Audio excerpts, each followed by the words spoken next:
Yan guys, puntahan natin ngayon sa bundok kasi ang balita ko, lahat ng mga bahay at mga gamit ngayon sa bundok ay pull out na ngayon ng mga taga-barangay. Kasi ito yung last day ng demolition. Tingnan natin kung ano nang nangyayari dun sa bundok ngayon. Pakita ko sa inyo mamaya guys. Ayan mga kaibigan, no. So dito tayo, update tayo sa demolition dito sa Sitio Bakal. So ito, malapit to sa amin. So nag-start na sila na mag-impake. Ang problema ngayon, ito yung mga gamit nila, oh. So nagbabaklas na sila kasi sabi nga daw, wash out daw today. Kailangan daw lahat ng mga gamit, mga bahay dito ay wala na ngayong araw. Kaso nga lang, ang problema nito, lalo na ito sa may mag-asawa, may mga anak, wala silang mga malilipatan kasi umalis sila dun sa inupahan nila kasi nabibiktima din sila dito. So, ang nangyari, ano yung nangyari dito tayo sa inyo? Yun, pinapaalis na nga kami, wala pa kaming pupuntahan. At anong gagawin namin, wala pa kaming kapera-pera. Paano po yung pag ano nyo dito, yung pag ano tag dito, pag tayo dito nung usapan? Wala po eh. Wala naman po. So wala pa kayong malilipatan? Wala pa pong malilipatan. Ay, may mga bata po akong maliliit. 7 years old and 9 years old. Saan po kami lilipat at saan sila matutulog ngayon? Kaya nga po, ito na po. Sila si Ate Arlene, wala daw silang malilipatan. Tapos yung mga bata, kawawa kasi wala silang matutulugan. Ngayon kasi pinipilit sila na babaklasin yung bahay nila. So sila na lang mismo yung nagbaklas. Ang problema nito, kung uulan ngayong araw, saan sila sisilong? Tapos yung mga gamit nila, saan nila ilalagay? Kaya ano po, nananawagan po mag-asawa kung ano po yung nararapat para sa kanila. Nananawagan po kami na hindi muna paalisin dito kasi wala po kaming pupuntahan eh. Ewan ko lang, mga boss. Anong pangalan mo, te? Arlene po. Si Remer kasi nag-iikot. Oo, kasi kawawa naman, di ba? Walang... Opo. Magkano na yung nagastos nyo dito, te? Nasa 80,000 na po. 80,000 na, grabe. Utang pa po sa hardware, sir. Manugang ni tita. Kaya wala pa po kaming pupuntahan. Kaya yun po yung panawagan nila ni Ate Arlene, sana daw kung halimbawa daw talaga tuloy talaga yung demolition, sana naman daw ay mayroon silang location or pwede nilang malilipatan kasi on the spot na ganyan, wala daw talaga silang matutulugan, wala silang matutuluyan lalo't malayo pa yung kanilang pinagmulan, diba? Taga saan po kayo dati? Batasan. Sa Batasan. So nangungupahan kayo dati? Opo, nangungupahan po kami, mga 3,000 po.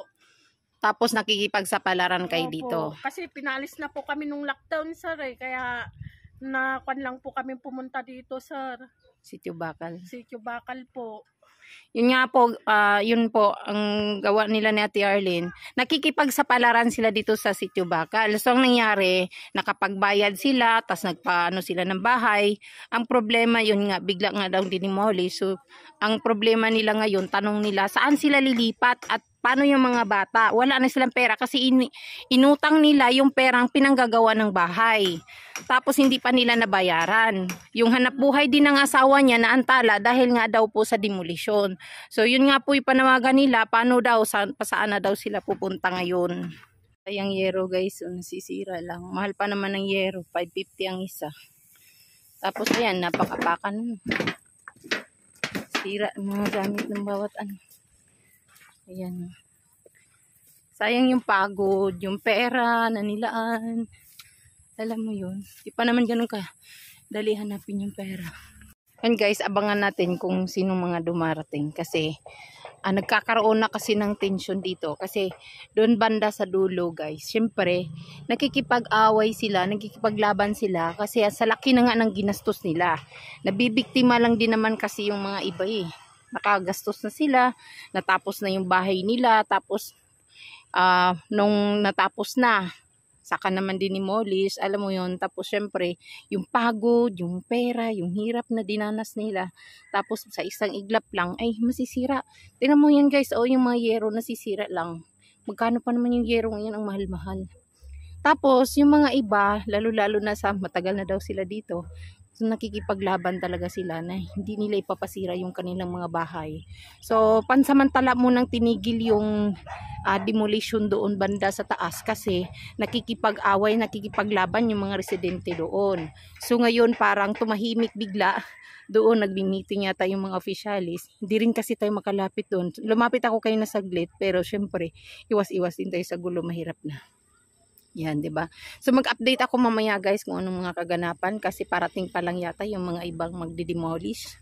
Kasi marami na sila dito pero siguro magdadagdagin ng tao kasi nga lumalaban yung mga ibang residente dito. Lalong-lalo na ayaw nila ipahakot yung mga gamit nila. Syempre gastos din nila 'yon. So kawawa naman yung... Saan kayo lilipat? Huwag niyo muna. Kawawa naman, may mga anak yan. Para hakutin nila yung kanilang mga gamit guys. So tayo doon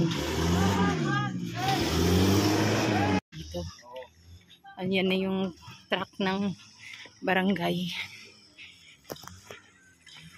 So ayan, kanya-kanyang sira na, hakot-hakot kasi ngayong araw nga daw ay tanggalin na lahat ng mga bahay dito. Nasabi.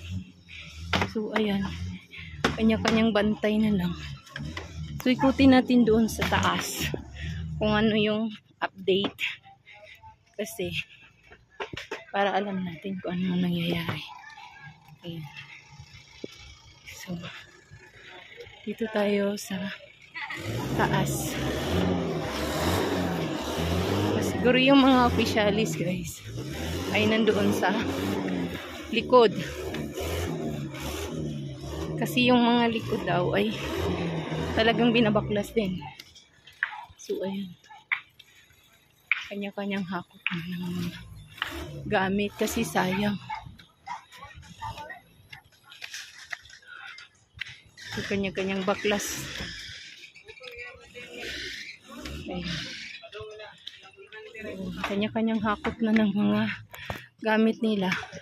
So titingnan natin doon sa pinakalikod at doon sa pinaka bungad kasi nandun daw yung mga nagbabaklas. Tapos doon sa kabila guys, naghahanda sila kasi ayaw nilang ipagiba yung kanilang mga bahay. Syempre nanghihinayang din sila sa gastos, pero kaso kasi utos na kasi ito ng katastasan eh. Tinignan natin doon sa baba kasi andun yung mga officialis kung ano na yung update kasi yun nga ang sabi daw ay hanggang ngayon lang araw palugit para maghakot ng gamit. Ayan. Sayang din yung pinaghirapan, simentado na yan guys. So, kaso nga lang talagang ganun eh, hindi tayo magagawa. So update tayo dito sa baba. Titingnan natin dito sa baba kasi kung anong nangyayari na.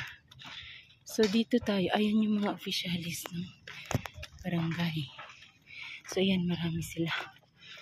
Tapos kasi ayan, so ito sila mag-start. Ayan. So doon tayo sa balik tayo kasi baka mamaya damay tayo dyan. Mga gamit, kanya-kanyang bantay. Oo ah. Tingnan natin guys. Ay hindi ah. Kanya-kanyang sira na. Kasi, ha? Titingnan natin kung ano na yung update. Sisira na na. Yan yung mga iba.